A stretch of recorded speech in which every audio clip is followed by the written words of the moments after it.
Let me now introduce our next speaker for the day, Dr. Sonali Jadhav. Ma'am, may I have your permission to please begin? Thank you, ma'am. Ma'am is currently principal of AISSMS CHMCT. She was previously working as a lecturer at the same institute. Ma'am has completed her BA in French major from Fergusson College. With this, I request ma'am to kindly address the batch. Actually, I'm at a big disadvantage to be talking to you after Brigadier Apte because he's such a good orator, and you have to now be a little kind towards what I have to say because I can't match up. So it's a tough act to follow. Having said that, before I start, I would like to thank Dr. Marwa for inviting me here and so I could talk to you, and also for the lovely lunch that he organized for all of us. Your institute, what I see of it is very good, and I must say that all of you are very lucky to be here, starting your careers on a right note. So all the best and do well.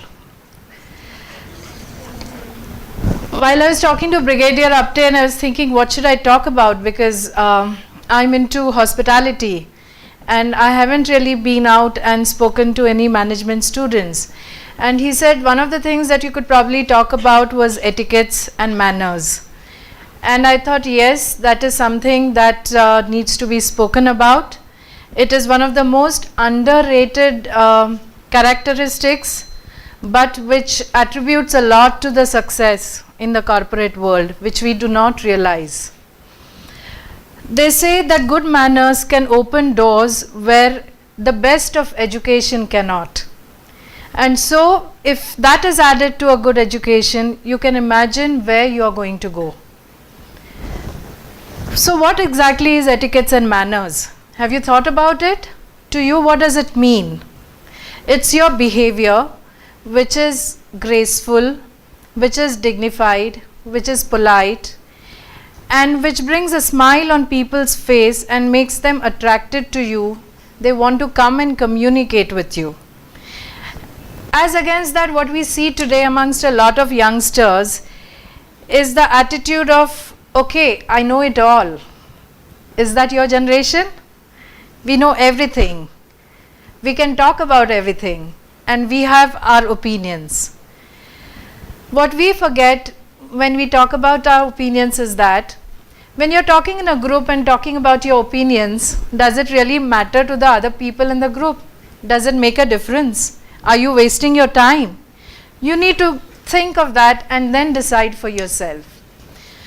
When I talk of the hospitality industry that I come from, I head an institute of hotel management, and we train our students for 3 years before they go in the hotel industry.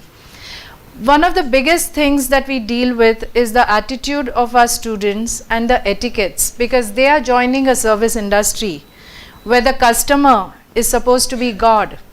So they are dealing with people sometimes who are unruly, who are a little rude, who can be very demanding, and you cannot, as an employee of a hotel, retaliate.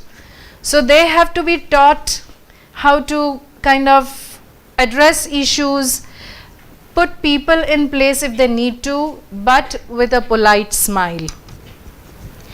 So let me give you a small story that probably you'll find interesting to just kind of stress my point.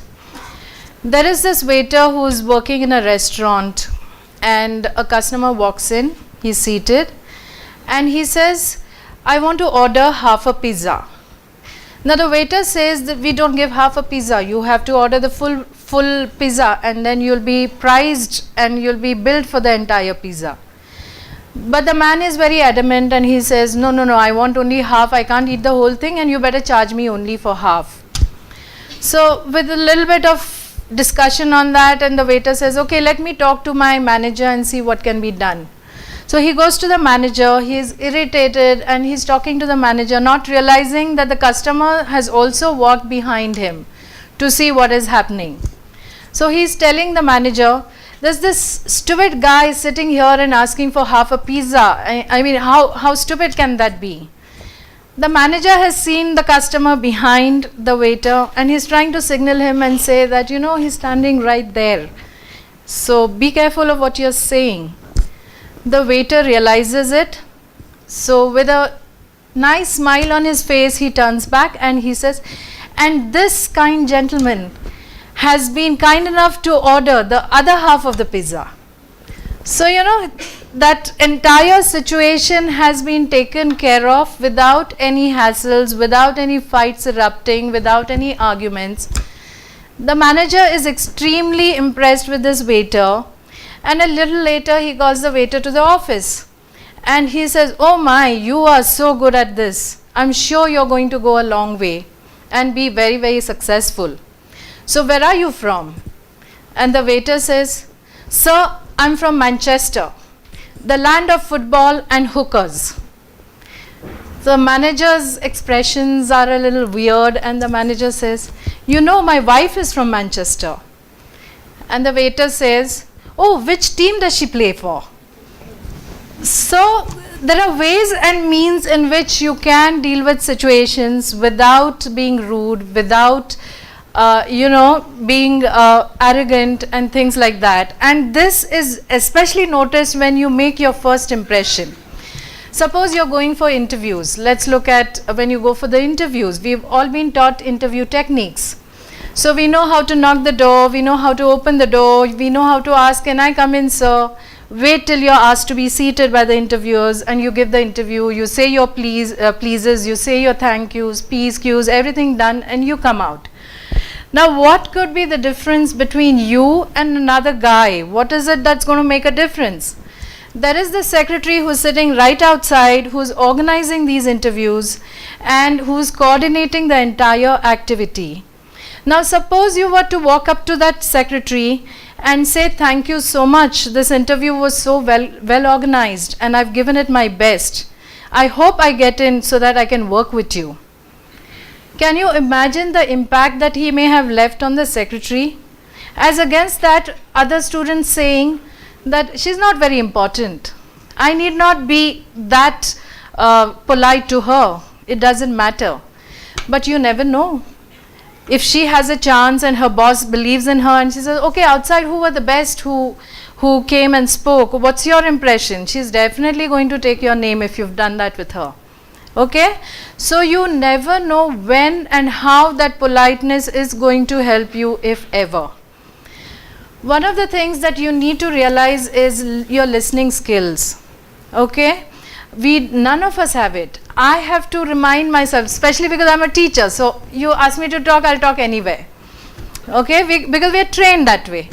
But to be able to listen to what the other person has to say and then respond to it after giving it a thought is something that will take you a long way. Always, whenever you are in a group, wherever there is discussion happening, we normally want to be the first one to make our point because we feel that if we are the first one, then we are going to be very visible.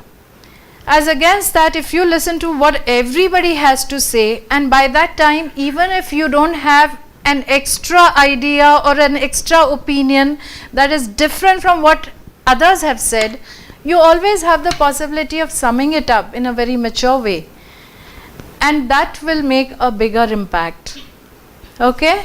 So, in our school, where I come from, because we are hospitality, we do have days what we call taking manners to school. So that is the day when all my students, all my teachers, all my non-teaching staff, we all have to practice a day where we are polite, we are well-mannered, we listen, we kind of conduct ourselves in such a way that, we are the epitome of what we should be otherwise. Because etiquettes are not ingrained in us. We are not born with etiquettes. This is something that is acquired, it is imbibed, and for that you need practice. So probably you could start something in your school where you take manners to school on one of the days in a month probably, which should help you. Do you think you'll be able to do that? Yes. Okay. So that was that little bit on etiquettes and manners. And then I think Sir said if you can talk of some other subject, because I think I was given 5-10 minutes. So the other subject that I thought I could talk about was over-committing and under-delivering. Do you understand the meaning of this concept? What is over-delivering? You take on your plate much more than you can deliver. You're the yes sir kinds. Somebody tells you, okay, can you do this? Yes sir, I'll do it. Somebody else comes and says, can you do this? Yes sir, I'll do it. And suddenly you realize that you have a lot on your plate, you do not have the time, you do not have that kind of patience to deal with each and everything that is there on your plate. And what is the consequence of all of it? It's average delivery. You will not deliver to the fullest of your capacity. Have you heard of people who the boss says, okay, I need to give a speech. Can you make my speech in about 2 hours and give it to me? And it has to be well researched. Is it a possibility? It is not, right? So you have to stop yourself. The new mantra nowadays for business people is not overcommit, but undercommit and over deliver. Then you have a happy boss. Okay? So take only what is required. There are ways and means that you can politely say no for extra work that is given to you. My son is about 26 years old. He's working and his constant struggle is, I've taken more than I can deliver. I don't know how to do with this. And I keep telling him that you have to say no. And your boss is not going to kind of be angry with you because you've delivered good things before and you will continue delivering good things later. But he's going to be unhappy if you deliver average things. Okay? So your mantra should be prioritize, have your goals in place, take only what you can. And the best way to say no is say that, sir, I have 3 things that I need to do on priority. I would love to do this, but can I look at that next week? It's simple, right? You're not putting anybody down. Or you can say, let me look at the planner and let me get back to you. Yes? Yes, okay. So will you remember these 2 things that I've spoken about? Yes. Yeah? And if ever I get called again in 2 years' time, then I want to see that change in all of you. All right? Yes. Yeah. Thank you so much.